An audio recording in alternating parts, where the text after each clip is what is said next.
بتبدأ الحكاية مع ولد عنده 11 سنة واسمه أوروين، وحياته مليانة بالخوف وهو خايف من حاجات كتير جدا. بس أكتر حاجة بيخاف منها هي الضلمة، بيترعب من الضلمة جدا وما بيحبش يقعد غير في النور وبس. وبيحكي لنا وبيقول لنا إن كل اللي يعرفوه عارفين عنه كده، حتى مستشار المدرسة قال له إنه لو كتب الحاجات اللي بتخوفه في ورقة ممكن ده يساعده يتغلب عليها. بس في الحقيقة كل الحاجات اللي كتبها بتخوفه أكتر وبتبقى حقيقية مرعبة أكتر في عيون أوريون. وبنشوف أوريو في المدرسة وشكله مهموم بكل حاجة تقريبا، وخايف إنه يغرق المدرسة بعد ما يتشطف بالمية، وقلقان إنه أستاذته في الفصل تسأله رغم إنه عارف إن الأستاذة دايما بتسأل اللي مش بيرفع إيده، لكنه خايف رغم إنه عارف الإجابة. وكمان بيكون مرعوب من البلطجي المتنمر ريتش بانيتشي، واللي كل ما بيشوفه يستهزأ بيه. حلوة ريتش بانيتشي دي، لدرجة إن أوريو لما بيتشتم بيقول شكرا للي شتمه من كتر الخوف عيل محترم. وكمان خايف يكلم البنت اللي بيحبها واسمها سالي، وكمان كان خايف يقول لها أهلا. وفي الفصل الأستاذة عملت رحلة للمرصد الفلكي أو القبة السماوية، وكل الأطفال هيطلعوا ما عدا أوريو لأنه خايف إن الكوكب ممكن يقع فوقه، علشان كده بيخبوا ورقة إذن ولي الأمر للرحلة اللي جاية للمرصد الفلكي. ولما بيخرج بتقابله سالي وبتسأله لو عايز يقعد جنبها في الرحلة، لكن خوفه من الإحراج منعه إنه يقول لها أيوة. وبعد كده بيمشي لبيته وهو مرعوب وخايف إن النهاردة هيكون اليوم اللي أهله هيسيبوه ويسافروا وهو في المدرسة. ولما أوريو بيرجع البيت أهله بيعرفوا عن الرحلة المدرسية لأنه خبى الإذن وأمه لقيته. وأوريو خايف يروح بس أمه بتقول له واجه الخوف واعمل اللي أنت عايزه واللي يحصل يحصل. بس الكلام ده ما ساعدوش كتير على الشجاعة، وأبوه بيقول إنه كان بيخاف برضه وهو صغير لكنه واجه خوفه. ولما بيدخل ينام وأمه بتطفي النور أوريو بيموت من الرعب،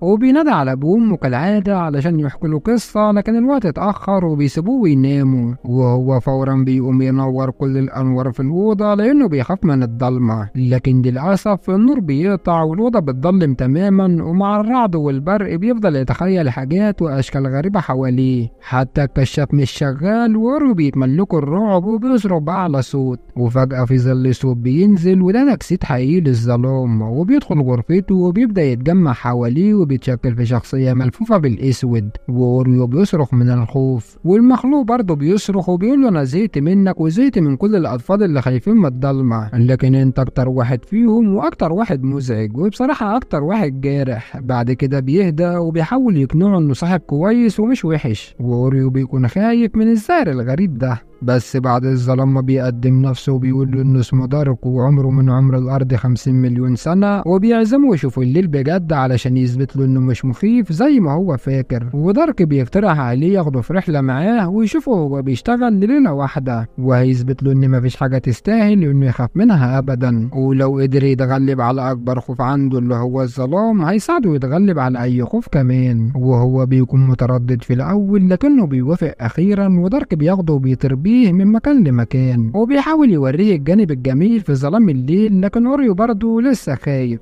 وبيفضلوا ماشيين لحد ما بيوصلوا للغابة، وأوريو بيكون عايز يروح البيت لكن دارك بيفضل يقنعه إنه يكمل معاه ال 24 ساعة اللي جاية. وبعدها بيتغير المشهد التاني من الأرض وبنتعرف على النور أو التجسيد الحقيقي لضوء النهار، وهو بيدفي الأرض وبينشط كل الكائنات مع مروره. وبنرجع لدارك وأوريو واللي بيروحوا بعد كده يتعرفوا على شخصيات جديدة، ودول بقى بيبقوا أصحاب دارك واللي بيساعدوه في جولاته الليلية. الكائنات دي اسمها الأرق والهدوء والضوضاء والأحلام الحلوة، وكل واحد بيساعد سكان العالم وقت النوم لما يناموا أو يفضلوا صاحيين. وأول ما بيشوفوه بيغضبوا من دارك علشان يبطل يحاول يثبت للأطفال إنه مش مخيف ويشوف شغله وخلاص. ودارك بيحاول يقنعهم إنه يفضل معاهم ليلة واحدة يمكن يقدر يغير حاجة، فبيوافقوا يخلوه معاهم. وبعدها كل واحد فيهم بيشوف شغله، والنوم بيعدي على الناس ينيمهم بطرق تبان إنها مخيفة، وكمان الضوضاء بيعمل أصوات مزعجة وبيخوف الأطفال، والهدوء برضه بيشوف شغله، والأرق بيعدي على النايمين وبيصحيهم من النوم. وللأسف أوريو بيكون مندهش بس خايف دايما يفسد لهم شغلهم من كتر الخوف. وبعدها بيروحوا للأحلام وهي بتشوف شغلها وبيدخلوا في حلم بنت، والبنت بتحلم إنها نجحت واتخرجت واشتغلت كمان واتجوزت وخلفت طفل، لكن أوريو بيفتكر المتنمر في المدرسة وبيخاف وبيبوظ الحلم وبيحوله لكابوس. خالص. وهنا بيظهر ريتشي المتنمر وبيجري وراه وعاوز يموته، والأحلام بتقوله إنه لو مات في الحلم هيموت في الواقع، ودارك بيقلق وبيحاول يتدخل.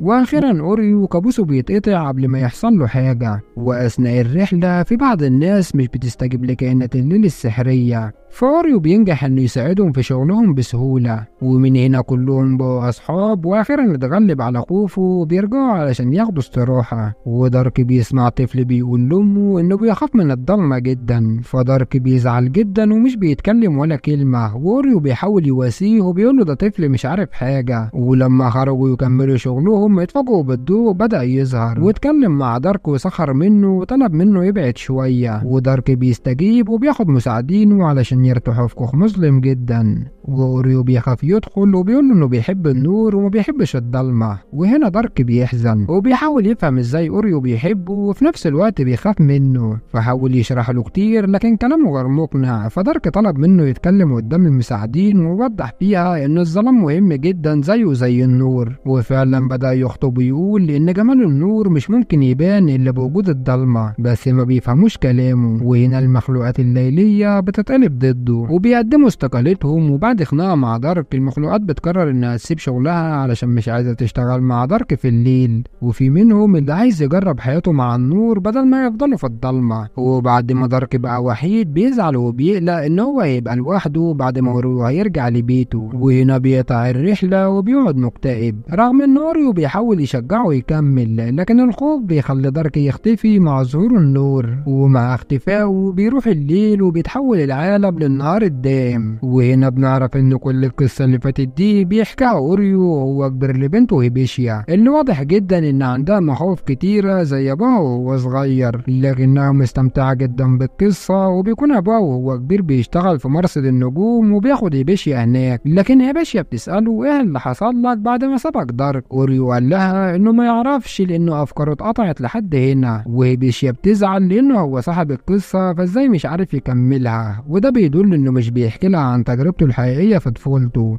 وهنا هيبيشيا هي اللي بتتغلب على خوفها وبتجيلها فكرة انها تكمل نهاية القصة. وبعدين بنرجع تاني للماضي او لخيال هيبيشيا لما هي بتدخل نفسها في القصة العجيبة بتاعت ابوها وهو صغير. وفعلا هيبيشيا بتقابل اوريو وهو صغير واللي مستغرب انه بيشوف بنته في المستقبل، وبتقول له انه مش ممكن العالم يعيش في ظلام دائم ولا نور دائم، لان ده هيخلي الناس تصاب بالجنون بسبب اختلال التوازن البيولوجي. واوريو بيقول لها انه مش عايز ده يحصل سألها هنتصرف ازاي. فهي بتطلع المذكرة بتاعتها وبدأت تقرا الشعر بتاعها عن الظلام والنور، وبتقول دلوقتي وحشني الليل بعد ما راح، والنور بس هو اللي فضل وحل على العالم. وفكرت وعرفت ان السكوت هو عدم الصوت، ومن هنا عرفت الاماكن اللي فيها بنلاقي الاصوات الهادية. وفكرت وتعلمت ان الضلمة هي عدم النور. وبتخلص الشعر وكلامها الجميل ده بيخلي المخلوقات ترجع، بس دارك مش معاهم. والاحلام عندها فكرة عن ازاي يرجعوا دارك، والمهمة بتتطلب منه انه لازم ينام لان دارك موجود في ذكرياته. والنوم بيشوف شغله وبينيم اوريو، والاحلام وهيبيشيا بيوصف ذكرياته. وبيدخل في الحلم لحظة زيارة دارك،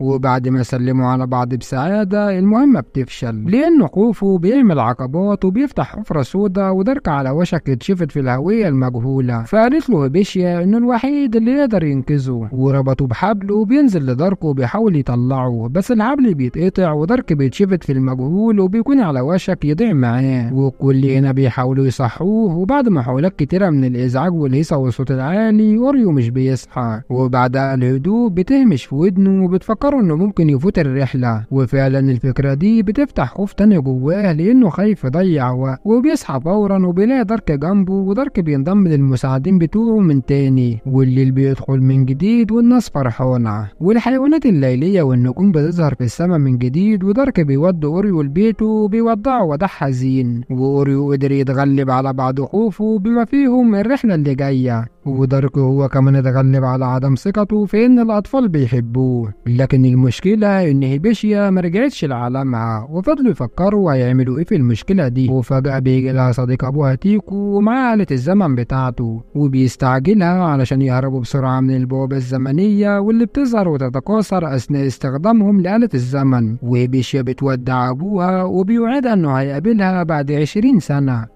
وفعلا بتوصل لأبوها واللي بيشكرها على شجاعتها، وبيشكر صديقه تيكو إنه وصل بنته بنجاح. وبيتغير المشهد في المستقبل وقت لما أوريو بقى راجل كبير وعجوز، وبيشيا بقت ست كبيرة عندها ولد، وبتحكي قصة أوريو الصغير لابنها ده علشان تساعده يتغلب على خوفه من الضلمة ويقدر ينام.